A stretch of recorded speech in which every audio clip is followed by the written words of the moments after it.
Abran sus Biblias en el Evangelio de Lucas, capítulo 22.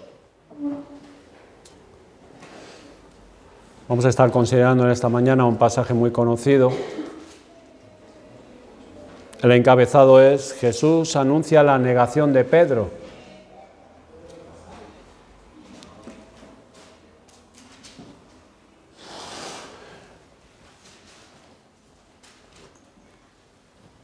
Dice así la palabra de Dios. Dijo también el Señor: Simón, Simón, he aquí Satanás os ha pedido para zarandearos como a trigo. Pero yo he rogado por ti, que tu fe no falte, y tú, una vez vuelto, confirma a tus hermanos. Él le dijo: Señor, dispuesto estoy a ir contigo no solo a la cárcel, sino también a la muerte. Y él le dijo: Pedro, te digo que el gallo no cantará hoy antes que tú niegues 3 veces que me conoces. El versículo principal es: pero yo he rogado por ti. Y el título de este mensaje es la intercesión eficiente de Cristo. Era la última Pascua que Jesús celebraría junto con sus discípulos. Él les había lavado los pies, había tomado el pan, lo partió y les dio a sus discípulos diciéndoles: esto es mi cuerpo que por vosotros es dado, haced esto en memoria de mí. Luego bendijo la copa diciéndoles que esa copa era el nuevo pacto en su sangre que por ellos se derramaría. Judas salió del aposento alto a hacer lo que tenía que hacer, pues Satanás ya había entrado en él. Y sabemos por los demás evangelios, sobre todo por el de Juan, que el Señor les estuvo enseñándoles muchas cosas antes de ser arrestado en esa noche, consolando y animando a sus discípulos, pues estaban muy desanimados porque Jesús les había dicho que se iba a marchar. Y por esa razón ellos habían entristecido en gran manera. Les habló que marcharía para prepararles un lugar y que volvería otra vez a ellos. Y que era bueno que Él se marchara, pues Él rogaría también y les iba a enviar el Espíritu Santo, el cual estaría con ellos siempre. Y en medio de todas estas cosas que Jesús estaba enseñando a sus discípulos, tenemos las palabras para todos ellos, pero en especial para Pedro en este pasaje. Y el primer punto que quiero ver es un conflicto cósmico. Fíjense que Jesús le dice: Simón, Simón. Al repetir el nombre, indica la profunda preocupación de Cristo por este discípulo. Es como si Jesús le dijera: Simón, presta atención, fíjate bien. Y también es digno de considerar que Jesús no le llama Pedro, esto es piedra, como cuando aquella declaración que el Señor hizo, que fue revelado por el Padre, y el Señor le llamó piedra, sino le llama ahora Simón. Y es muy probable que el Señor con esta repetición quiso mostrar a sus discípulos que en breve momento no iba a ser Pedro, esto es, una piedra, sino un hombre, esto es piedra, un hombre de estabilidad, sino una criatura muy débil.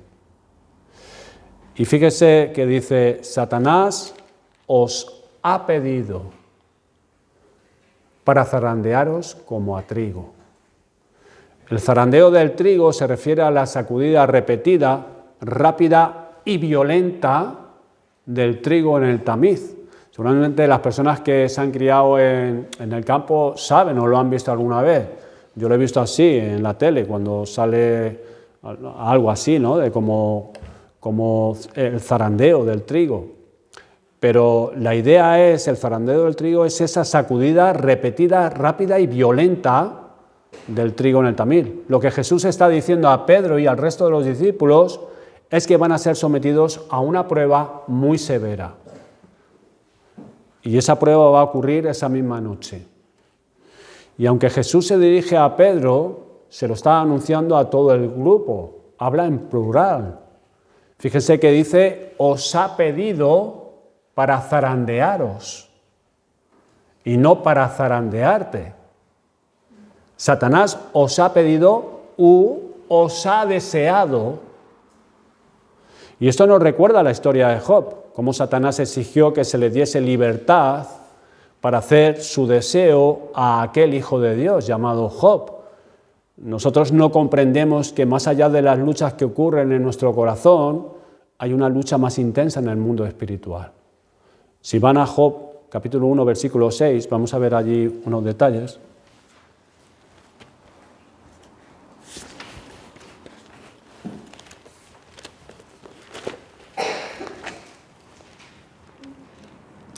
Está antes de los Salmos.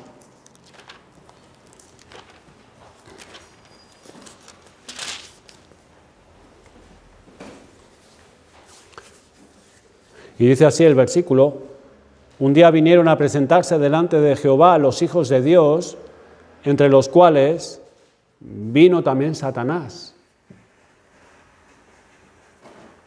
La escena que nos presenta aquí es un concilio celestial en el que los hijos de Dios presentan sus informes a Dios. Y al parecer hay ocasiones en que los ángeles informan a Dios de sus actividades. El verbo presentarse significa colocarse en su sitio ante alguien para recibir órdenes. Y entre los ángeles está Satanás. Satanás es el hijo pródigo de Dios, aquel que no volvió en sí. El hijo pródigo sí volvió, Satanás no, pero es el hijo pródigo de Dios. En el idioma hebreo se le llama el Satanás, que significa el acusador. Aunque al llegar a 1 Crónicas 21:1 el artículo determinado deja de utilizarse, indicando que en aquel tiempo Satanás ya se había convertido en nombre propio. Él es uno de los ángeles que pecaron, que no guardaron su dignidad, sino que abandonaron su propia morada, como habló de él el apóstol Pedro. Es el príncipe de la potestad del aire, que lidera las huestes espirituales de maldad en las regiones celestes. Él es el que la Escritura llama la serpiente, el dragón, un león rugiente, el tentador, el maligno, un mentiroso y homicida. Él pecó desde el principio. Packer ha escrito sobre Satanás, esto es muy interesante, le voy a dar esta cita, y dice así: la mentalidad de Satanás es un misterio cuyas profundidades nunca podremos sondear. No solo porque él es un ángel, mientras que nosotros somos hombres, sino también porque Satanás es puramente maligno y nosotros no podemos concebir cómo es la maldad pura. La Escritura claramente nos llama a creer en un Satanás y en una multitud de seguidores satánicos que son de una maldad totalmente inimaginable para nosotros. Más crueles, más maliciosos, más orgullosos, más pervertidos, más destructivos, más desagradables, más sucios y más despreciables que ninguna cosa que pueda concebir nuestra mente. Fin de la cita. Hermanos y amigos, que Satanás estuviera presente entre los santos ángeles en la corte celestial nos presenta obvias dificultades. Excepto que el texto no hace referencia al cielo, pero sí que indica que Dios está presente en ese lugar. Y es difícil imaginar que en otro lugar podría ser. Y nos podemos preguntar, ¿no contaminaría el cielo la presencia de Satanás? ¿Es el cielo realmente el cielo si se permite a Satanás estar presente allí? Los poderes de Satanás parecen tremendos, pero ¿son una amenaza para Dios? El hecho de que Dios le pida cuentas solo a Satanás parece sugerir que no tiene derecho a estar allí. Y el hecho de que está ahí, como comenta Calvino, muestra que aún él ha de dar a Dios cuentas de sí mismo. El Espíritu Santo, dice Calvino, quería que comprendiéramos que no son solo los ángeles del cielo que obedecen a Dios voluntariamente y tienen una total disposición y sumisión, quienes le rinden cuenta, sino también los diablos del infierno, que son enemigos y rebeldes ante él con todas y cada una de sus fuerzas, quienes se esfuerzan en subvertir su majestad y practican el confundirlo todo, de manera que se les obliga, a pesar de sus poderes, a estar sujetos a Dios y a rendirle cuentas de todos sus hechos, y no pueden hacer nada sin su permiso y sin su autorización. Fin de la cita. Satanás fue obligado a presentarse ante Dios. Él no tiene la autoridad final. Fue el Señor el que inició la batalla con una afirmación que esencialmente señalaba a la gloria de Dios, y el Señor le dijo: ¿no has considerado a mi siervo Job, que no hay otro como él en la tierra, varón perfecto y recto, temeroso de Dios y apartado del mal? Derek Thomas, acerca de este versículo y su contexto, dice así: en realidad, Dios estaba dirigiendo la atención al hecho de que ya estaba haciendo patente su victoria sobre Satanás. El desafío hecho a Adán en el huerto de Edén había traído la desgracia a la humanidad, pero ahora Dios había revelado un plan mediante el cual salvaría a un pueblo para sí mismo. Job formaba parte de este pueblo y su vida era una demostración de su piedad, una vida santa y fe en el Salvador prometido.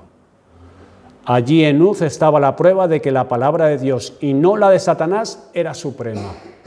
Satanás debía considerar a Job como un trofeo de la gracia redentora.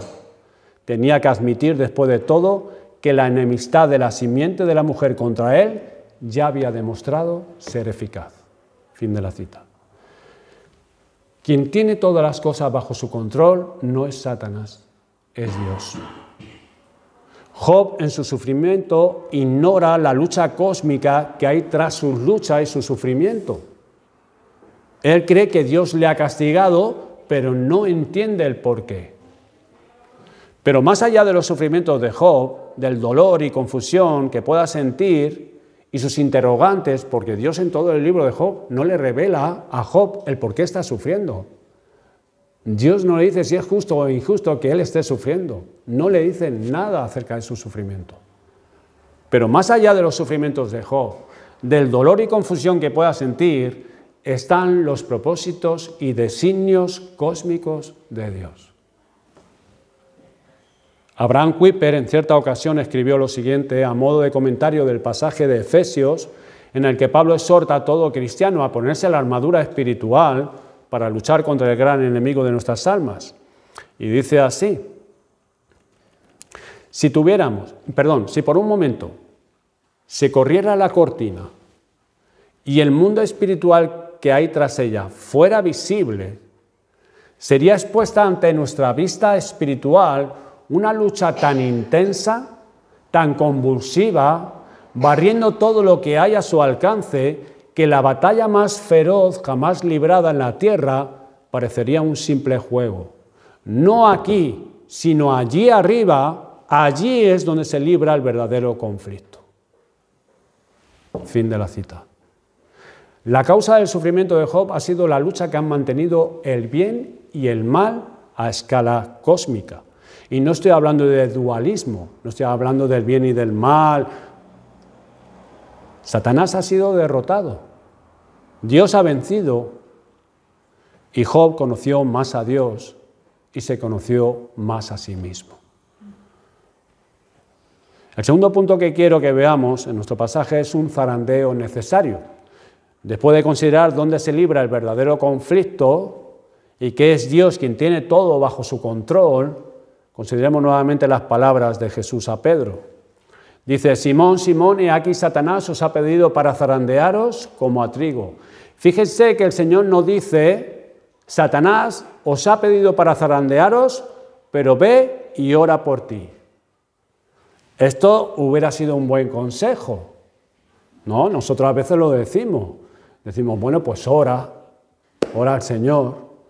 Esto es un buen consejo, pero no es lo que hayamos escrito. Tampoco le dijo: Satanás os ha pedido para zarandearos, pero yo te mantendré alerta y serás preservado. Eso hubiera sido una gran bendición, pero no dice nada de eso. Jesús le concedió a Satanás su deseo. Y el deseo de Satanás era zarandear a Pedro y a todo el grupo. Y el Señor se lo concede, como con Job. Zarandear a todo el grupo y en especial a Pedro. Lo que iba a ocurrir horas más tarde iba a ser terrible. Los discípulos, todos ellos, iban a salir corriendo a esconderse y abandonar a su maestro. Pedro iba a negar hasta 3 veces a Jesús maldiciendo. ¿Qué sacudida iban a experimentar estos hombres? Ahora hemos dicho que Dios tiene todas las cosas bajo su control, no Satanás. Satanás os ha pedido, dice el Señor, y Dios ha dicho a Satanás, ve y haz hasta donde te permito. Satanás se convierte, en este caso, como en el de Job, y en algunas más, pero no vamos a entrar, en la herramienta de Dios. Al igual que Dios es el responsable final del sufrimiento de Job, también es el responsable del zarandeo de Pedro y del resto de los discípulos. Porque el diablo no puede hacer nada si Dios no le da permiso. Sin embargo, es vital que recalquemos que en ningún momento es Dios responsable por el pecado. Él permite el pecado, pero no es el autor del pecado. Satanás pidió zarandear a Pedro, lo que implica que la responsabilidad de lo ocurrido es de Satanás y no de Dios. Dios no tienta a pecar, pero sí que nos prueba. Dios no nos tienta a pecar, pero sí nos prueba. Hay cosas que nos suceden que sencillamente son demasiado elevadas para que podamos comprenderlas. Dios pondrá a sus hijos en situaciones en las que no va a ser fácil creer, en las que las más básicas creencias serán puestas en duda. Habrá momentos en que será difícil creer en un Dios de gracia, en que la fe será llevada hasta los límites de lo insoportable y en el que el amor de Dios será cubierto y oscurecido. Tales momentos como en Job, en Pedro y en los 10, y en muchos a lo largo de la historia de la Iglesia, son ocasionados por Dios. Quizá utiliza a Satanás en el proceso, pero a fin de cuentas proviene de él, proviene de Dios. Ahora, existen 2 errores igual de nefastos que se puede cometer al considerar la actividad de Satanás en nuestras vidas. Y podemos, en primer lugar, exagerarla. Algunos cristianos se han obsesionado por lo demoníaco hasta tal punto de casi olvidar su seguridad en Jesucristo. Todas las culpas la tienen Satanás. Todo lo que le pasa es Satanás. Y se han obsesionado y han exagerado el poder de Satanás. La Iglesia ha sido culpable de este error a lo largo de su historia, en particular a lo largo de la Edad Media, que había mucha superstición. Cuando la gente desconfió del poder de Dios para mantenerlo a salvo, y fueron los reformadores y los puritanos quienes recobraron el correcto equilibrio al hacer hincapié en la soberanía de Dios, la seguridad de sus promesas y la derrota final de Satanás y de todas sus fuerzas en la obra consumada por Cristo en la cruz, en el cual despojó a los principados y las potestades demoníacas exhibiéndolos públicamente, triunfando sobre ellos en la cruz. Pero si es un error exagerar mucho a Satanás, también lo es subestimar su poder. Al final, Satanás siempre termina yendo demasiado lejos. Su voluntad es ir más allá de lo que Dios le ha permitido. Y no luchamos contra carne y sangre, nos dice la Escritura, sino contra principados y potestades. Son ángeles caídos. Y el mayor poder contra el que luchamos es Satanás. Es por esa razón que Jesús advierte a sus discípulos: velad y orad para que no entréis en tentación.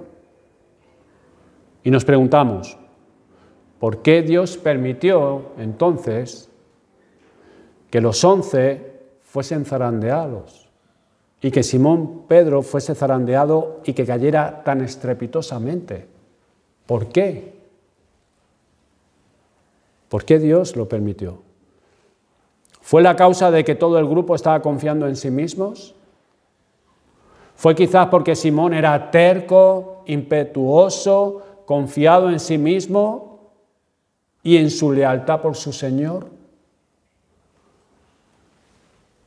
Porque fíjese lo que le dijo Pedro: no, Señor, es que no solamente voy a ir a la cárcel, es que si hace falta morir, voy a morir. Pedro dijo en Marcos 14, 29, aunque todos se escandalicen, yo no. Yo no me voy a escandalizar. Y aún añadió, cuando fue advertido por Jesús, aunque me sea necesario morir contigo, no te negaré. Y todos los discípulos dijeron lo mismo.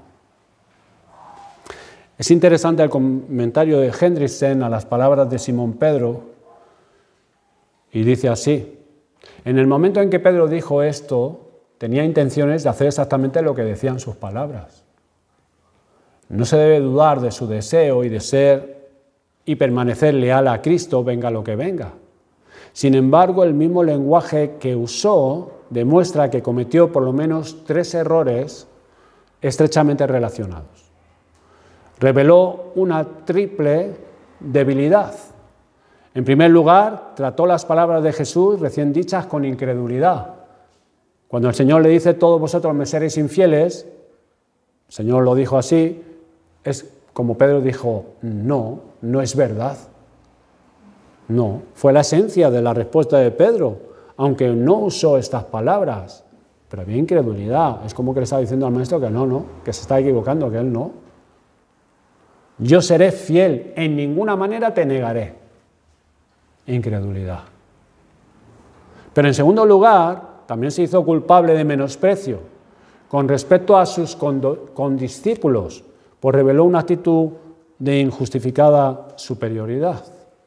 En el original, el pronombre yo, aunque todos, yo no te negaré o yo jamás, es muy enfático, no solamente porque se presenta separadamente y no solo como parte de una forma verbal, sino también porque encabeza la frase final de la oración condicional, esto es yo. Por lo tanto, el apóstol estaba haciendo mentalmente una comparación. Es como si estuviese diciendo Pedro en esos momentos, Mateo, el expublicano. Quizás podría llegar a ese nivel moral tan bajo de abandonar al maestro en la hora de su aflicción. Él sí, el expublicano. Mis antiguos compañeros de pesca, Jacobo y Juan, es concebible que puedan caer en esa trampa. En realidad yo creo que incluso mi propio hermano Andrés sería capaz hasta de hacerlo, pero no me pasará a mí. A mí no. Yo no. En realidad él no dice no, sino jamás. Jamás. Lo que es mucho más fuerte. Acuérdense que este segundo título que he puesto aquí encabezado es un zarandeo necesario. Pero la base para esta incredulidad y menosprecio era una peligrosa inflación o engreimiento. En el lenguaje común hablamos de cabeza inflada o hinchada, ese tipo de personas, como que está inflado. Pedro tenía una opinión inflada de sí mismo. Era culpable de ser presumido, culpable de arrogancia. Pedro debiera haber hecho suya la oración del Salmo 139, en el cual dice, examíname, oh Dios, y conoce mi corazón, pruébame y conoce mis pensamientos, y ve si hay en mí camino de perversidad, y guíame en el camino eterno. Así que sus palabras muestran claramente que no se conocía bien Pedro. Por esta razón, sería expuesto al zarandeo de Satanás. Y llegamos a nuestro tercer punto, una intercesión eficaz. Consideren ahora, hermanos, que aquel que ordena y aprueba o permite el zarandeo y caída de Pedro y del resto del grupo es el mismo que los va a preservar y los va a restaurar. Pero yo he rogado por ti. Lucas 22, versículo 32. Pero yo he rogado por ti. Fíjense en el singular, he orado por ti. No es que no hubiera orado por el resto del grupo. En muchas ocasiones el Señor había orado por todos ellos, en esa ocasión también. Pero ahora va dirigido personalmente a Pedro porque es el líder del grupo y es quien ejerce su influencia sobre los demás, es la voz cantante, y Satanás va a ir con todas sus fuerzas para destruirlo a Pedro, con todas sus fuerzas. Pero en medio de esa declaración de Cristo a sus discípulos, y en especial a Pedro, están estas palabras: pero yo he rogado por ti. Es interesante el comentario de Harrison acerca de la palabra intercesión. La palabra hebrea tiene así como arriba unos símbolos, pero bueno, paga. Interceder originalmente significaba atacar. Más adelante, en un sentido bueno, significaba saltar con peticiones. Y en el castellano la palabra en latín intercesión significa ir o pasar entre medio. La intercesión implica una verdadera preocupación por otro, en la que uno se coloca entre ellos y Dios, haciendo una petición en su favor. Fin de la cita.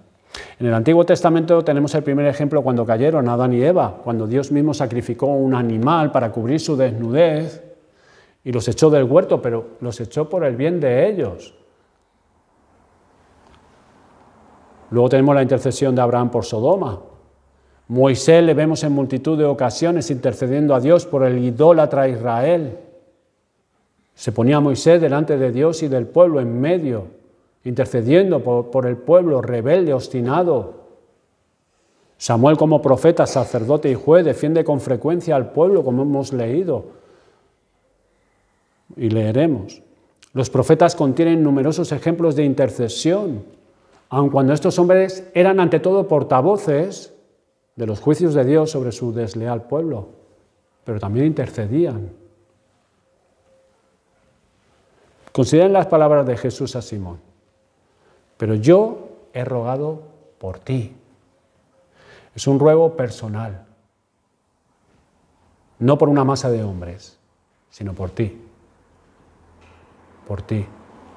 También es un ruego específico, que tu fe no falte. Porque Pedro iba a ser muy zarandeado. Recuerden nuevamente que él maldijo.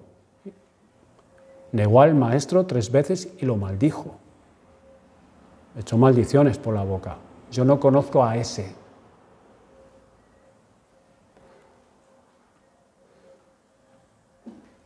Es un ruego específico, que tu fe no falte. Un ruego que se enfoca en lo que verdaderamente es importante, la fe del discípulo. Y es un ruego eficaz, porque le augura a su amado discípulo que aunque será terriblemente probado, será preservado por la gracia de Dios. Y tú, una vez vuelto, confirma a tus hermanos. Y tú, una vez vuelto. Ya le estaba augurando el Señor. Claro, en la mente de Pedro eso no lo entendía muy bien. Lo entendió después, cuando el Señor fue a buscarlo y lo restauró. Y tú, una vez vuelto, confirma a tus hermanos. Y vemos un poco más claro el contenido y la naturaleza de la oración intercesora de Cristo por sus discípulos. La naturaleza de la oración de Cristo es el amor por los suyos. Como leemos en la oración, en Juan 17, y les he dado a conocer tu nombre, y lo daré a conocer aún, para que el amor con que me has amado esté en ellos y yo en ellos.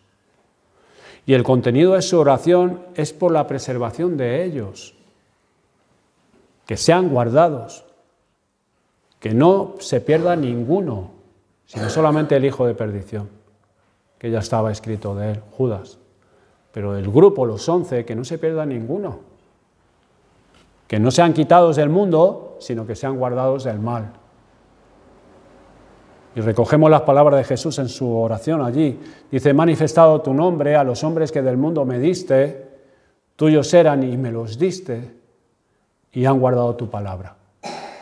Porque las palabras que me diste les he dado, y ellos las recibieron y han conocido que verdaderamente salí de ti y han creído que tú me enviaste. Yo ruego por ellos, no ruego por el mundo, sino por los que me diste, porque tuyos son, y todo lo mío es tuyo, y todo lo mío es tuyo, y lo tuyo mío, y he sido glorificado en ellos. Satanás pidió zarandear a Pedro y al grupo pensando que eran solamente paja.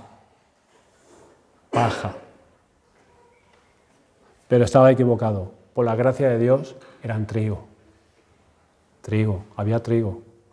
Sí es cierto que había paja en ellos, mucha, y por eso van a ser zarandeados.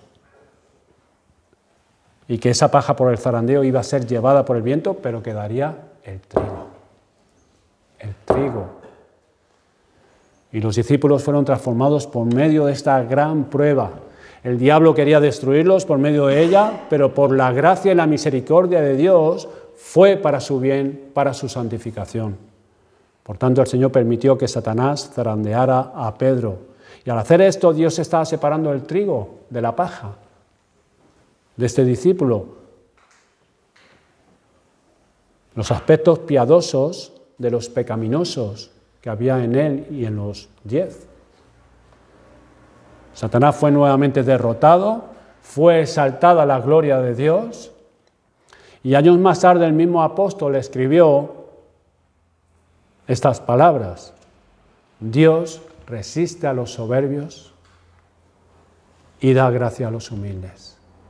Humillaos, pues, bajo la mano poderosa de Dios, para que Él os exalte cuando fuere tiempo, echando toda vuestra ansiedad sobre Él, porque Él tiene cuidado de vosotros.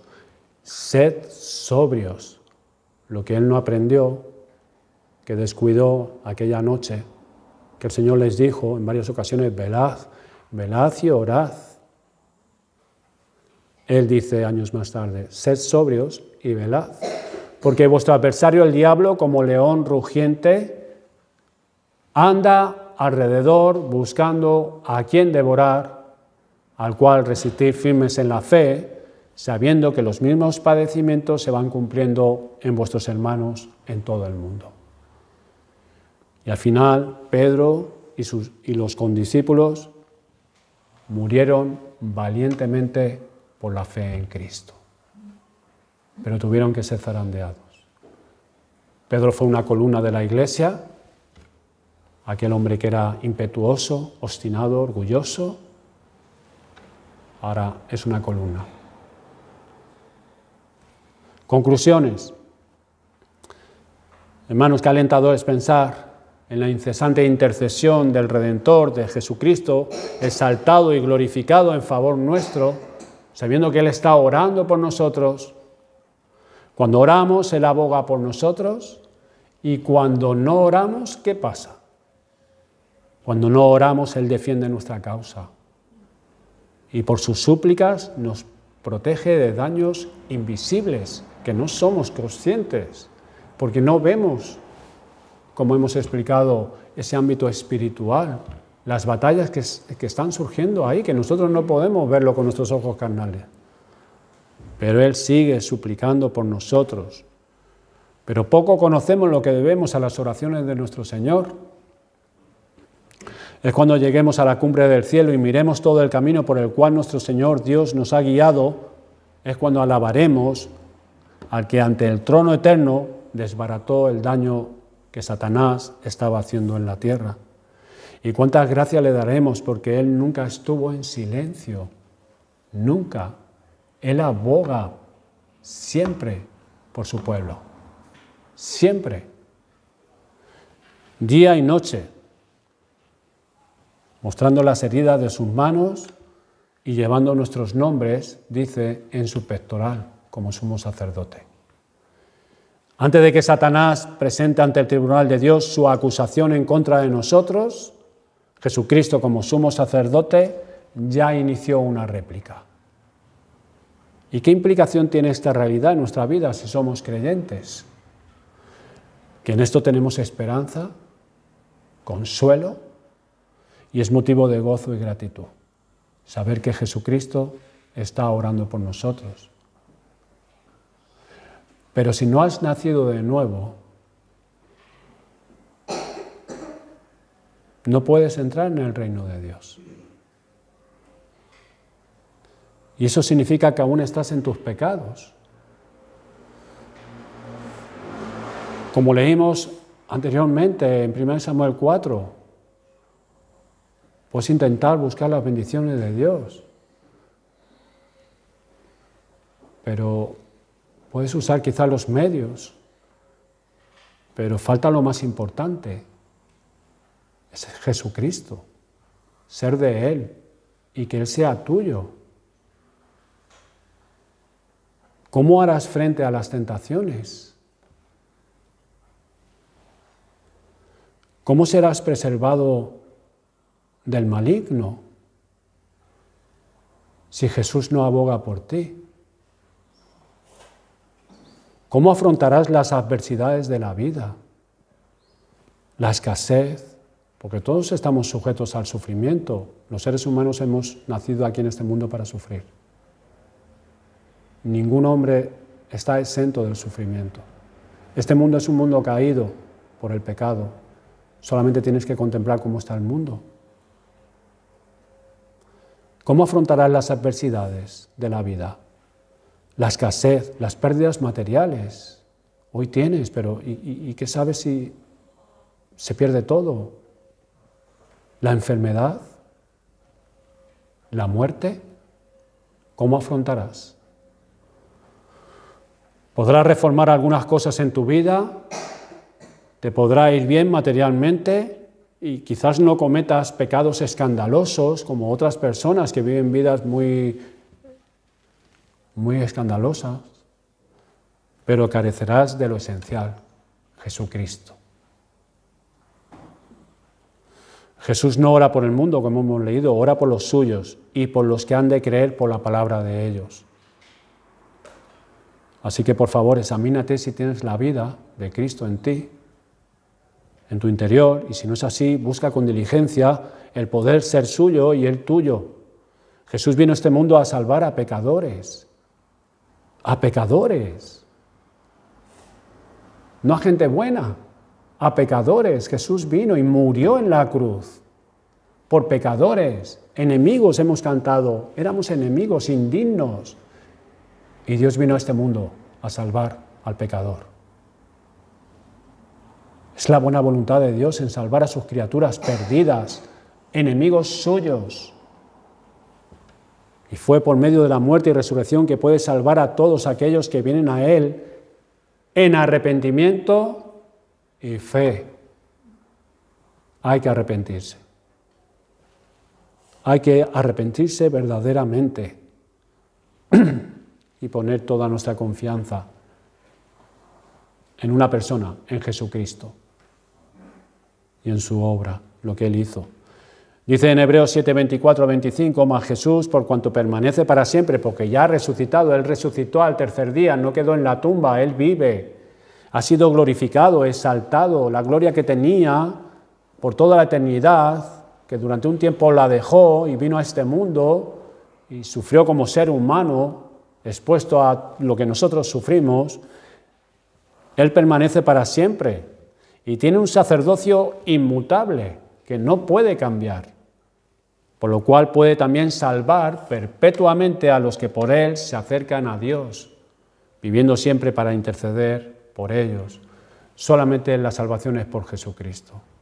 No es ni por María, ni porque te hagas testigo de Jehová, ni porque vengas a una iglesia evangélica, ni porque te hagas mormón, ni musulmán. Jesucristo, aquel que Dios ha dado, el escogido por Dios. Así que pídele a Dios que te dé un corazón nuevo y que te conceda el arrepentimiento y la fe. Y por último, hermanos, aprendemos el ejemplo de Cristo, la intercesión, la oración intercesora a los oídos de Dios. Dios tuvo un hijo sin pecado, pero nunca ha tenido hijos que no sean tentados. Todos vamos a ser tentados, todos vamos a ser probados. Aunque Satanás ha sido derrotado, sigue siendo un enemigo muy astuto. Así que hagamos nuestra la exhortación de Jesús a sus discípulos, hagamos nuestra el velad y orad para que no entréis en tentación, porque aunque ha sido derrotado, Él sigue siendo nuestro enemigo. Y hasta el día final, que se ha echado al infierno, Él sigue haciendo de las suyas. Y como odia a Dios, odia a la creación de Dios. Por eso tiene esclavizada a toda la humanidad, pero en especial odia a los hijos de Dios. Por eso tenemos que hacer nuestro esta exhortación, este mandamiento, velad y orad. Velad y orad. Pero si el Señor concede que seamos tentados, pidamos ser librados también del maligno. Por esa razón nos necesitamos unos a los otros. Mire, de todo el incienso que nuestro gran sumo sacerdote Jesucristo pone en el incensario de oro, no hay o no hubo un solo grano para sí mismo. Cuanto más semejante sea nuestra oración a la de Cristo, más fragante será. Nuestras peticiones por nosotros mismos serán aceptas por Dios, porque Dios manda que pidamos el pan nuestro, que oremos por nuestras necesidades y que tengamos comunión con el Señor y oremos. Pero nuestras intercesiones por otros, por tener en sí misma más de los frutos del Espíritu, esto es, amor, más fe, más afecto fraternal, serán, por los preciosos méritos de Jesús, la oración más agradable que podríamos ofrecer a Dios. Nuestra oración por los demás, por otros. Otra aplicación es para que no nos pille de sorpresa y no nos asombremos cuando es que Dios usará a hombres, Dios va a usar adversidades que vengan a nuestra vida, tormentas, el sufrimiento e incluso en algunas ocasiones a Satanás para limpiarnos de la paja. Porque en nosotros, hermanos, aún hay mucha paja en la realidad. Mucha paja, mucho orgullo, mucha confianza en nosotros mismos, mucha arrogancia. Entonces el Señor va a usar, así que no nos extrañemos, no nos asombremos, porque es lo normal. El Señor disciplina a sus hijos. ¿Y cómo lo hace el Señor? Pues por medio del sufrimiento, que esa es la herramienta que Dios hace. Pero en algunas ocasiones usará quizás también a Satanás. Por eso tenemos que orar al Señor, Señor, líbranos del maligno, líbranos del mal. Pero en ese zarandeo que Dios permite, aún los hombres, las adversidades e incluso Satanás serán instrumentos para que quede el grano de la piedad en nosotros y la paja de la mundanalidad sea quitada. Por esa razón termino con un mandamiento de Cristo, viendo toda la importancia que conlleva todo esto. Orad unos por otros. Orad unos por otros. Vamos a orar y dar gracias al Señor.